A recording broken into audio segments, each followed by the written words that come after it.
Our big story where U.S. President Joe Biden is set to visit the Middle East on Wednesday. The extraordinary wartime visit by Biden to Israel seeks to demonstrate America's ironclad support for the country as Jerusalem works to eliminate the militant group Hamas from the Gaza Strip. Top U.S. diplomat Anthony Blinken announced Biden's high-stake visit after late-night talks in Tel Aviv.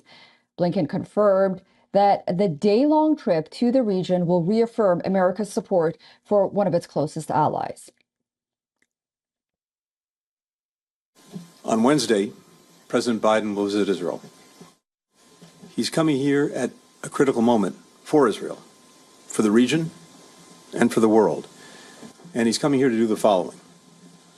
First, the President will reaffirm the United States' solidarity with Israel and our ironclad commitment to its security. President Biden will again make clear, as he's done unequivocally since Hamas's slaughter of more than 1,400 people, including at least 30 Americans, that Israel has the right and indeed the duty to defend its people from Hamas and other terrorists and to prevent future attacks. The President will hear from Israel what it needs to defend its people. Secretary of State Anthony Blinken, who is on the fifth consecutive day of round-the-clock diplomacy in the region, shuttled back to Israel after visiting 6 Arab countries in 4 days. After 9 hours of negotiation with Israeli Prime Minister Netanyahu, Anthony Blinken announced that the U.S. and Israel have agreed on a plan to allow humanitarian aid into Gaza. Their meeting was also disrupted by air sirens, forcing them to briefly shelter in a bunker.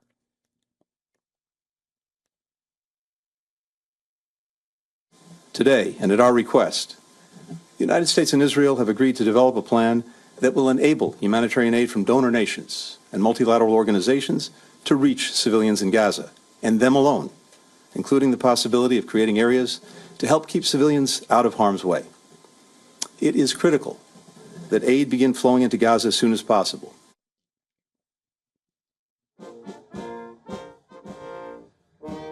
With President Joe Biden all set to make a landmark trip to Israel, there's no doubt that a wartime trip will pose immense security risks. Meanwhile, Washington's angry Arab allies are pointing to the failure of the U.S. to actively engage, while some analysts say that the war is tilting the global balance of power in favor of Russia and China. Biden will hold talks with Prime Minister Benjamin Netanyahu and make it clear that Tel Aviv has the right to defend itself. The visit will also seek to avert a regional conflict with Hamas-backed Iran, which warned of possible preemptive action against Israel in the coming hours.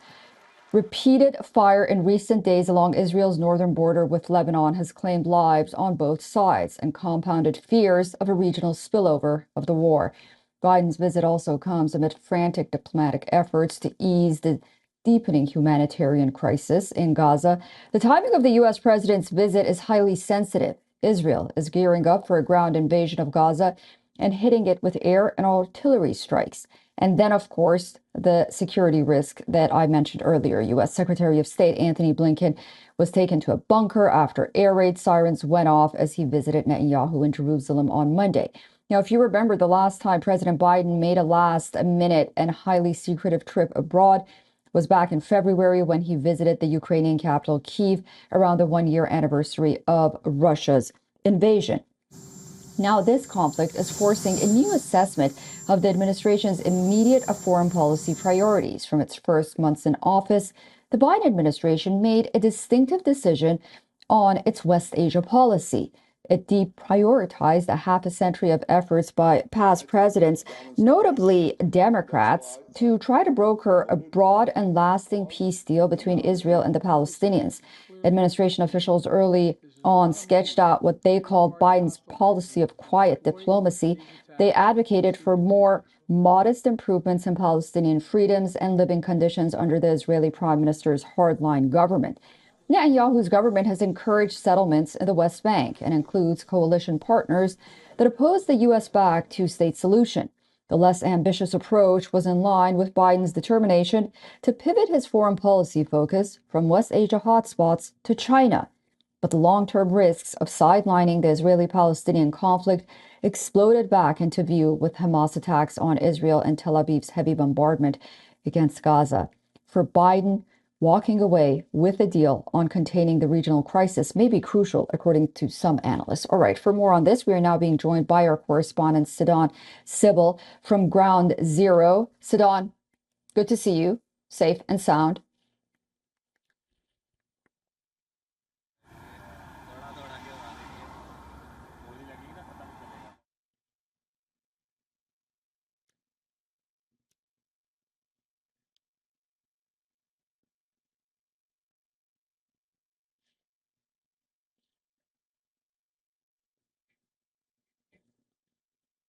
Okay, as I mentioned, we're having some technical trouble, but we are being joined by our correspondent, Sidon Sybil from Ground Zero. Sidon, do you hear me? And it's good to talk to you and know that you're safe and sound.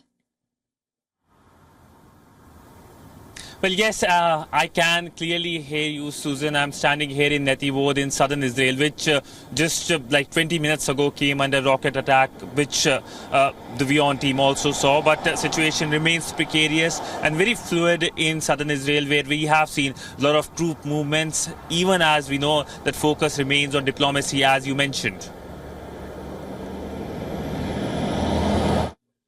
Okay, Sidon, tell us about the mood about President Joe Biden's visit on Wednesday to Israel. And then, of course, he's going to Jordan as well. What are people saying on the ground?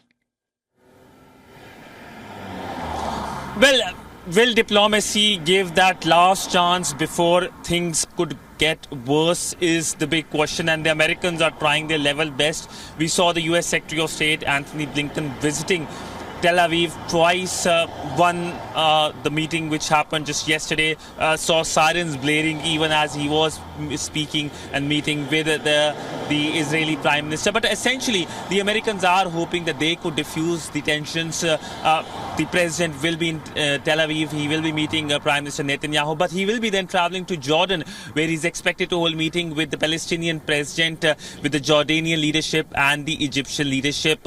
That will be significant because he gets to meet the Arab leaders and he gets to meet the Israeli leaders. Now, there is groundswell anger here in Israel. The test is for the Israeli Prime Minister Netanyahu because he's seen as a strong man. He has a strong man image. If he is not able to, quote unquote, take the revenge, what is the word which is being used on the ground, then he will be failing the test of politics, and perhaps he could commit political suicide. So he has to basically diplomatically deal with both the international pressure, given the Israeli side has been bombing Gaza and that is leading to humanitarian crisis, versus his own domestic constituency where there is growing anger, especially with the hostage situation. Yeah, that's very true. All right, Sidon, I'll talk to you soon. Keep safe out there. And thank you for all the updates that you've been providing. Okay, for more on this, we are now being joined by Lauren Tomlinson. She is a former Deputy Assistant of Secretary at the Department of Homeland Security, and she's joining me now from Washington, D.C. Thank you so much for joining us on WION. Do you think that President Biden's trip could grant fresh leverage to influence events on the ground and bolster his image at home at the same time? I think most importantly, Biden coming at the heels of Blinken's whirlwind diplomatic tour really reinforces American support for Israel in their efforts to dismantle the Hamas terrorist organization.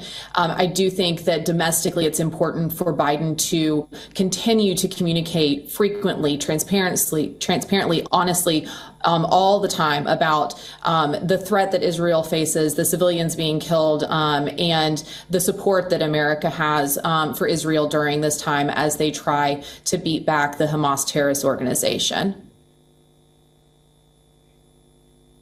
And what are the security challenges as President Biden heads to Israel? I mean, there are so many to talk about. It's a war zone. Sirens keep blaring in Tel Aviv. And then, of course, it's the issue of whether or not not only Hamas, but its proxies would even want to try something. Absolutely. There's an increased security risk that the president's team will have to be aware of, and I'm sure that they're taking that into account. They'll be very careful about his movements, telegraphing where he'll be and when, and those types of items. However, America has a really robust defense system and intelligence service, and I have full faith that they will be able to take care of the president as he makes these really important visits.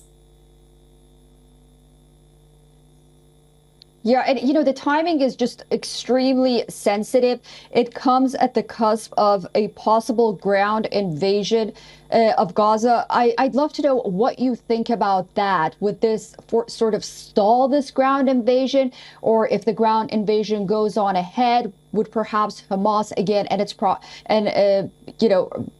proxies of Iran perhaps be more careful because there is a U.S. president in Israel? And is anyone thinking that President Biden is going to Israel to prevent this ground invasion? I know it's a big question. Yeah, big question. I don't think that it would necessarily stall the ground invasion. I do think that one of America's most important roles in this conflict is to be there for Israel on the international stage as they do what they need to do to protect their people. And that means being able to be there the morning after and make sure that people understand that Israel had the right to defend themselves and dismantle this terrorist organization. Even, regardless of what happens with the ground invasion, Biden's focus is going to be, one, communicating to the world stage America's support and defend Israel in whatever actions they end up taking. And then two, making sure that the humanitarian options are available, that civilians are not impacted, that aid is able to get to those impacted. It's very big that Blinken was able to negotiate, aid paths through Egypt to make sure that Gaza gets what they need in order to take care of the civilians. So, that is going to be a second part of this, is not only defending Israel and their actions, but also making sure that America shows support for the humanitarian cause of the people that are going to be impacted by this.